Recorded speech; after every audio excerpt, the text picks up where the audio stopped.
말씀은 이스라엘 백성들 향한 축복의 말씀입니다. 하나님께서는 이스라엘 제사장이 된 아론과 그의 아들들에게 이스라엘 백성들을 향해서 본문의 축복을 선포할 것을 명령을 하십니다. 그리고 이는 곧 하나님께서 이스라엘 백성들에게 본문 말씀의 축복을 허락하시겠다는 그런 하나님의 의지가 담겨져 있습니다.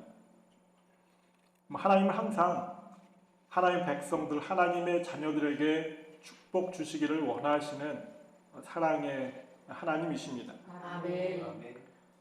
그리고 하나님께서 주시기를 원하시는 그 축복의 핵심이 24절에서부터 26절의 말씀입니다. 그럼 24절부터 26절을 합독으로 다시 한 말씀을 보시겠습니다.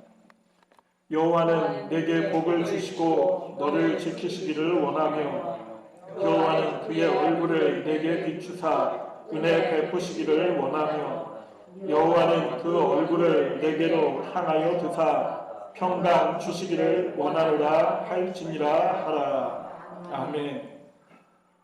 24절에서 26절의 말씀은 성경에서 가장 아름다운 축복 선언이라고 할 수 있는 그러한 축복의 말씀입니다.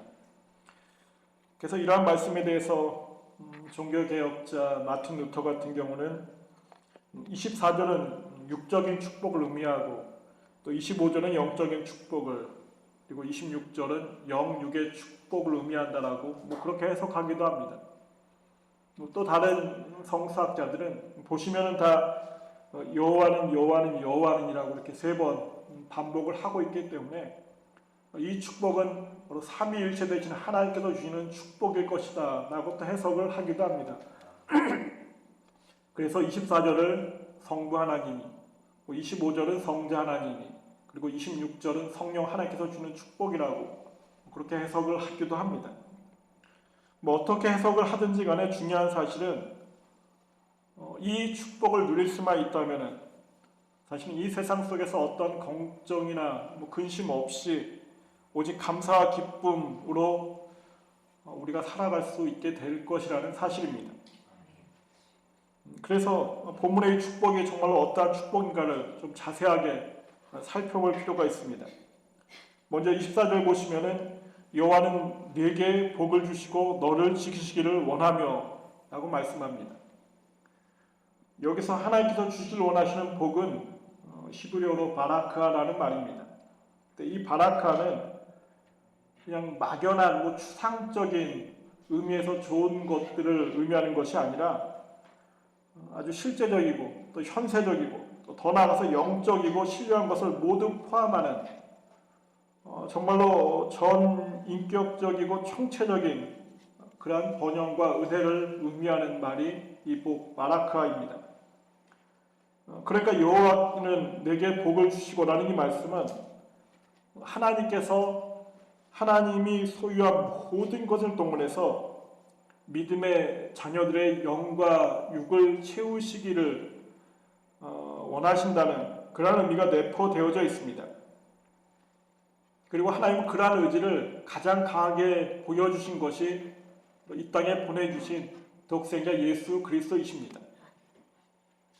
세상의 모든 것을 소유하신 하나님께서 자신의 아들을 포함해서 하나님이 가진 모든 것으로 우리들의 삶을 채워주시기를 원하고 계신다는 겁니다.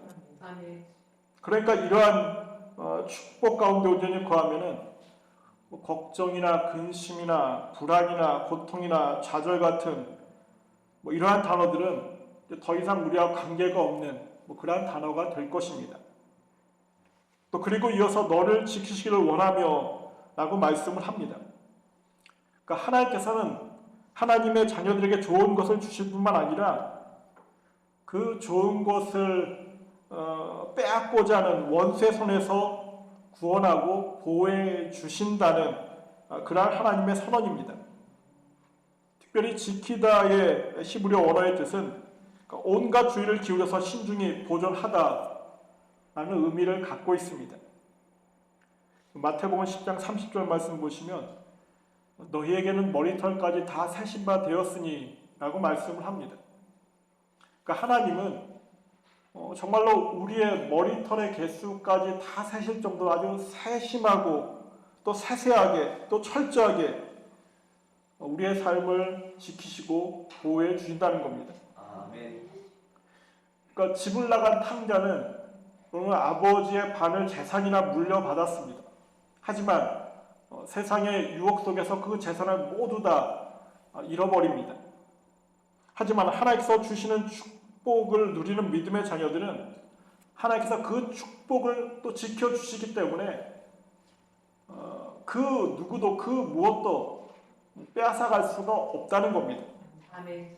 그러니까 하나님이 허락하신 축복은 사라지거나 잃어버릴 염려가 없는 정말로 완전하고도 영원한 축복이 됩니다. 그러니까 저희들은 당연히 세상의 축복이 아니라 하나님께서 주시는 축복을 사모할 필요가 있습니다. 아멘. 그리고 다음으로 하나님께서 선포하신 축복은 25절 여호와는 그의 얼굴을 내게로 비추사 은혜 베푸시기를 원하며 라는 축복입니다. 여호와의 얼굴, 그러니까 하나님의 거룩하신 품성과 하나님의 의지를 의미하는 말입니다. 그러니까 여호와의 얼굴이 만약에 돌려지거나 숨겨지는 경우는 하나님과 멀어지는 고통스럽고 절망적인 상황이 됩니다. 그래서 신명기 31장 17절에서 18절 말씀 내가 그들에게 진노하여 그들을 버리며 내 얼굴을 숨겨 그들에게 보이지 않게 할 것인즉 그들이 삼킴을 당하여 허다한 재앙과 환난이 그들에게 임할 그때 그들이 말하기를 이 재앙이 우리에게 내림은 우리 하나님이 우리 가운데 계시지 않은 까닭이 아니냐 할 것이라. 또 그들이 돌이켜 다른 신들을 따르는 모든 악행으로 말미암아 내가 그때 반드시 내 얼굴을 숨기리라. 하나님께서 얼굴을 숨겨 보이지 않게 하시는 경우, 하나님께서 그 얼굴을 돌리시는 경우는 우상 숭배 같은 죄악으로 진노하신 경우입니다. 그러니까 하나님의 얼굴을 돌리시거나 숨기시면은 허다한 재앙과 환난이 임할 수밖에 없습니다. 그래서 욥기서 13장 24절에서는 주께서 어찌하여 내 얼굴을 가리시고 나를 주의 원수로 여기시나이까 라는 말씀을 하고 있습니다. 하나님의 얼굴을 가리신다는 것은 곧 원수로 여기신다는 의미까지 됩니다. 그러니까 반대로 그러나 하나님의 그 얼굴이 그냥 적대감 없이 우리에게 비춰주신다는 것은 곧 생명과 구원과 축복의 상태를 의미합니다. 그러니까 여호와의 얼굴을 비춰준다는 것은 모든 어둠과 절망을 걷고 생명력이 넘치는 은혜의 회복과 기쁨을 허락해 준다는 그런 의미가 포함되어져 있습니다. 또 은혜 베푸시기를 원하며 라고 말씀을 하고 있는데 이 히브리어 원어를 보면은 아랫사람을 향해서 윗사람의 상체를 구부린다는 의미를 갖고 있습니다. 그러니까 주님께서는 낮고 천한 우리들을 살피시고 보호해 주시기 위해서 관심을 갖고 바라봐 주신다는 겁니다. 그럼 하나님께서는 우리의 부족함을 살피신 다음에 하나님의 사랑의 손길을 뻗쳐 주셔서 그 필요를 채워주시고 때로는 지켜주시고 때로는 보호해 주십니다. 그러니까 믿음의 자녀들은 이 땅을 살아가면서 만나게 되는 여러 견디기 힘든 환난과 고통의 그 순간에 그래서 낙심하고 절망하고 포기할 것이 아니라 은혜 베푸시기를 원하시는 하나님, 즉 관심을 갖고 나를 바라보시는 하나님께 아뢰고 그 하나님을 의지할 필요가 있는 겁니다. 그러면 하나님께서 그의 얼굴을 비춰 주시며 사랑의 손길을 우리에게 내밀어 주십니다. 아멘. 하나님의 사랑의 손길이 우리에게 내밀어 주신다면 그 손길만 붙잡는다면 그 어떤 것도 능히 이겨 나갈 수가 있습니다. 그럼 이것이 두 번째 축복입니다. 그리고 마지막 세 번째 축복은 26절 여호와는 그의 얼굴을 내게로 향하여 드사 평강 주기를 원하노라 라고 말씀합니다. 그래서 향하여 드사라는 이 말씀은 앞쪽에서는 비추사라고 말씀을 하고 있는데 비춰주시는 것보다 훨씬 더 특별하고 적극적인 의미를 갖고 있는 그런 말입니다. 그러니까 매우 특별한 관심을 가지고 아주 열정적으로 바라보신다는 그러한 뜻입니다. 우리가 성경의 역사에서 하나님께서 매우 특별한 관심을 가지고 열정적으로 바라보신 믿음의 사람들을 보면 어떻습니까? 우리가 생각하기 어려운 그러한 축복을 누리게 됩니다.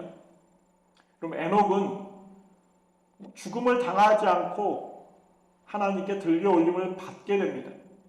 또 하나님이 특별히 바라보시는 노아는 물심판으로 이 땅의 모든 것이 사라져 버릴 때에도 구원을 받았던 그러한 사람입니다. 또 하나님이 특별히 바라보셨던 아브라함, 이삭, 야곱은 이스라엘 민족의 믿음의 조상이 됩니다. 또 모세 같은 경우는 이스라엘의 구원자로 설 수가 있었습니다.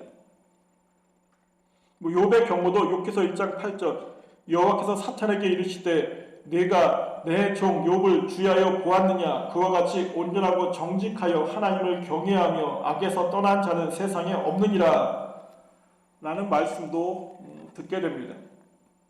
물론 그럼에도 때때로 고난을 당할 때도 있고 어려움을 만나는 순간도 있습니다. 욥도 그랬습니다.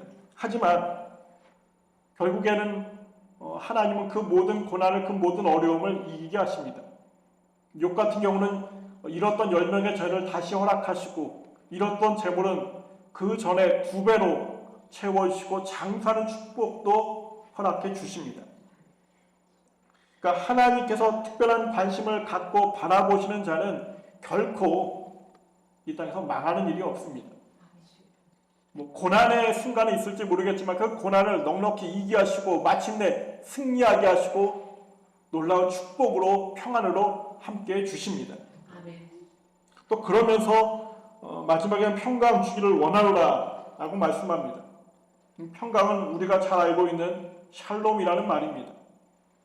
여러 번 말씀드리지만 샬롬은 온전, 완전, 평안, 우정, 건강, 번영 그리고 원수되었던 신과 인간과의 평화까지 포함하는 정말로 완전하게 아무런 문제가 없는 상태입니다. 그냥 심적인 평안뿐만 아니라 육적인 평안을 포함해서 모든 것이 완전한 상태가 이 샬롬입니다.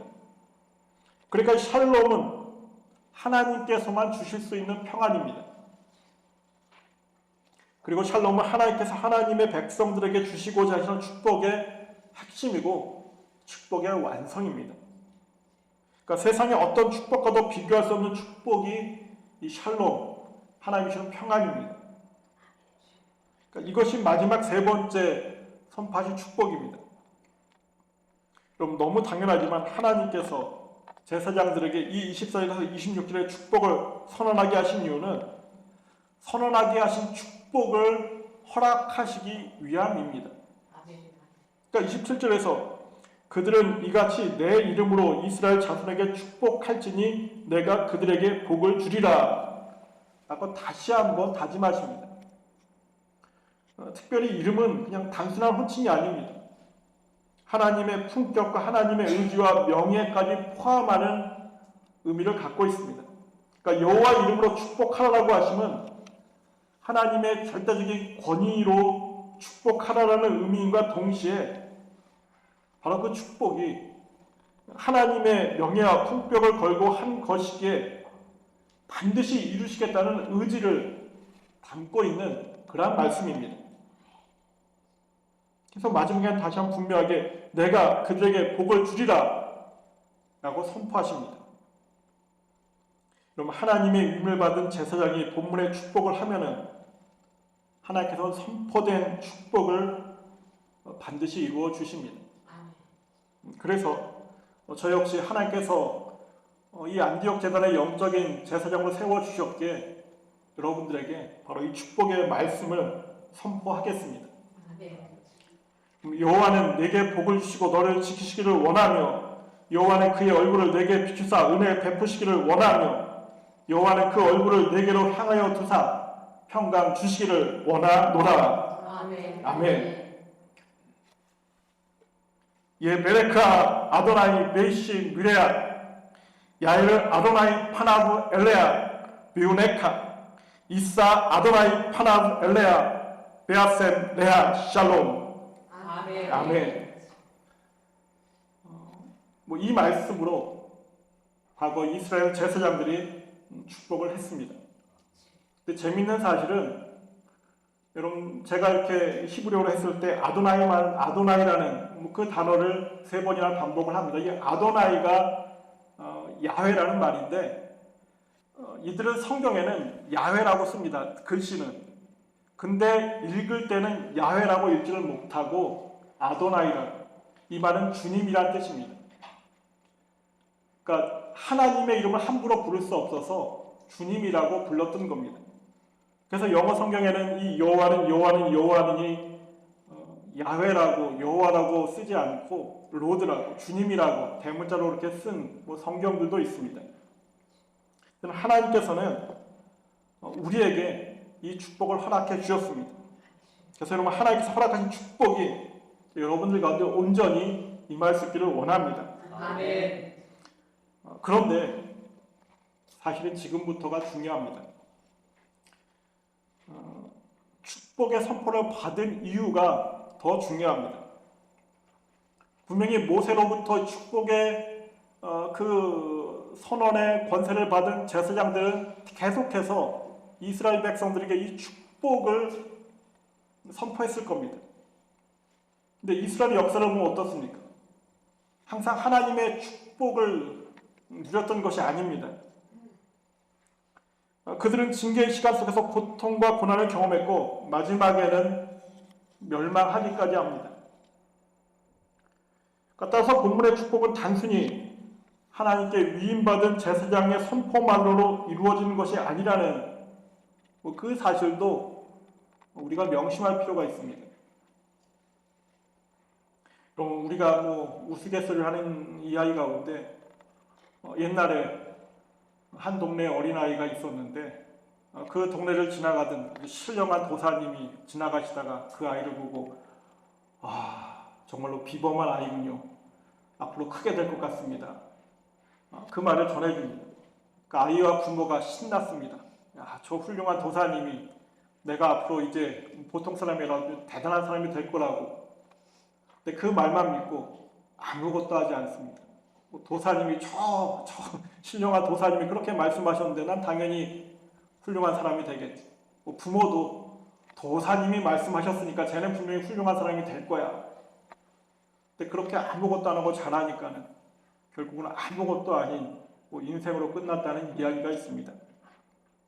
이스라엘 민족도 마찬가지입니다.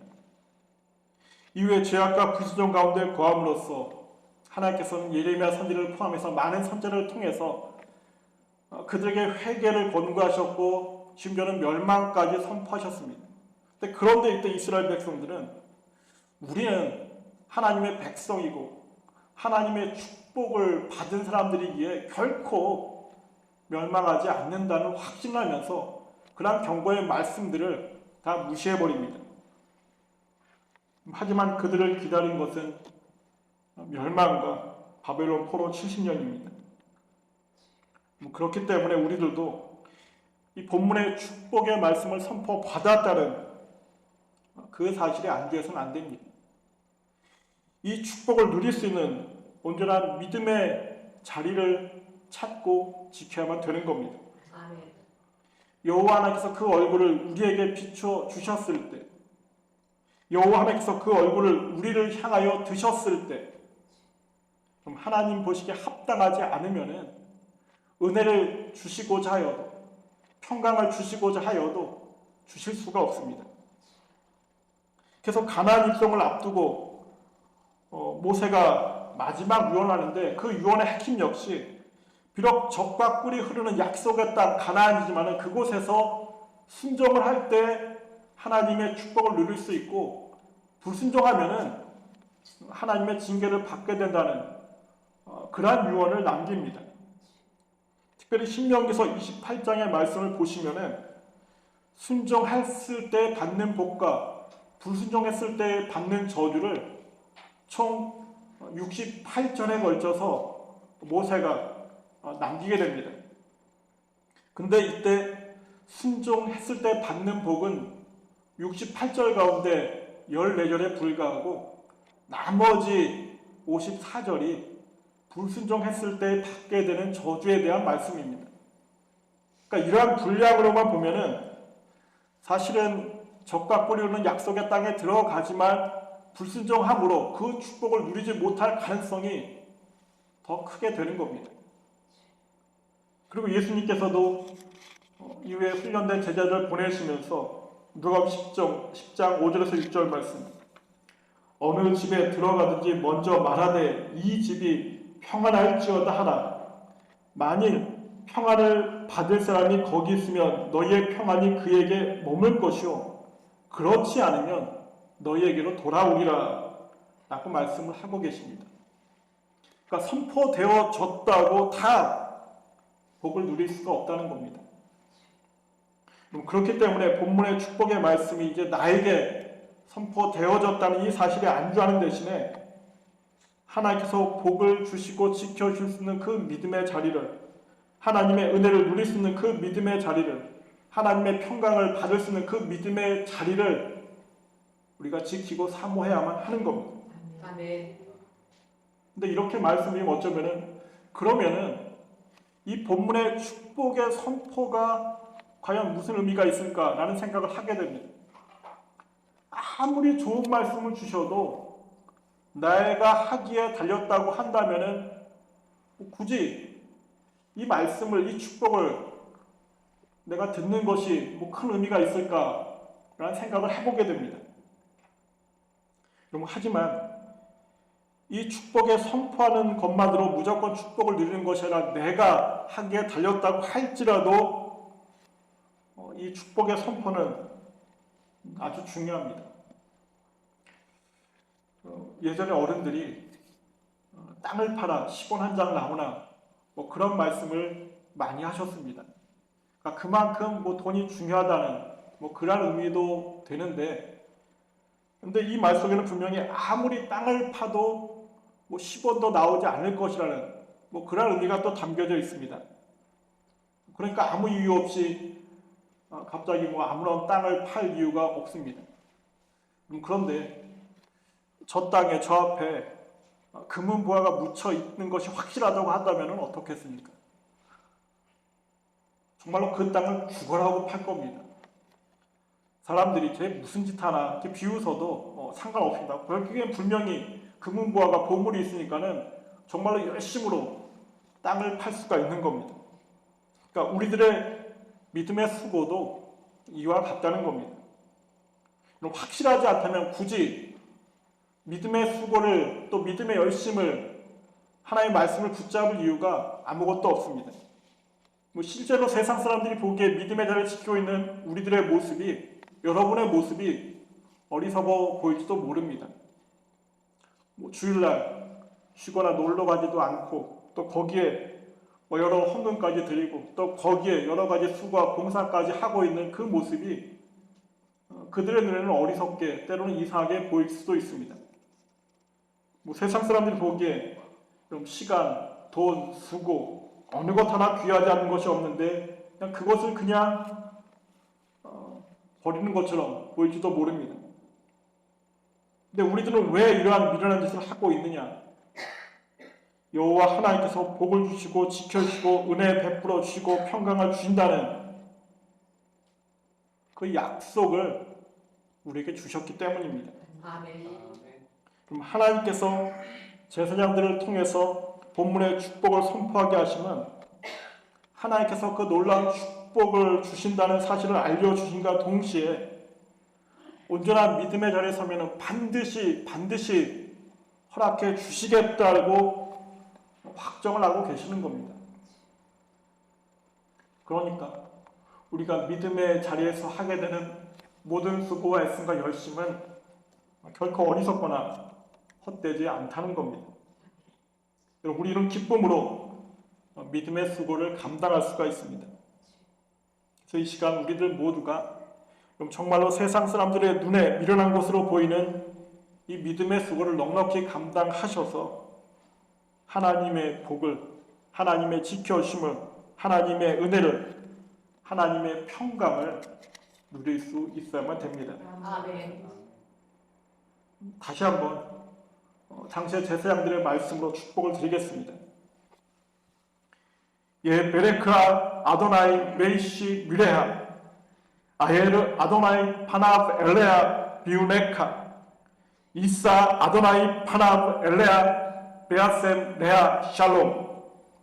아멘.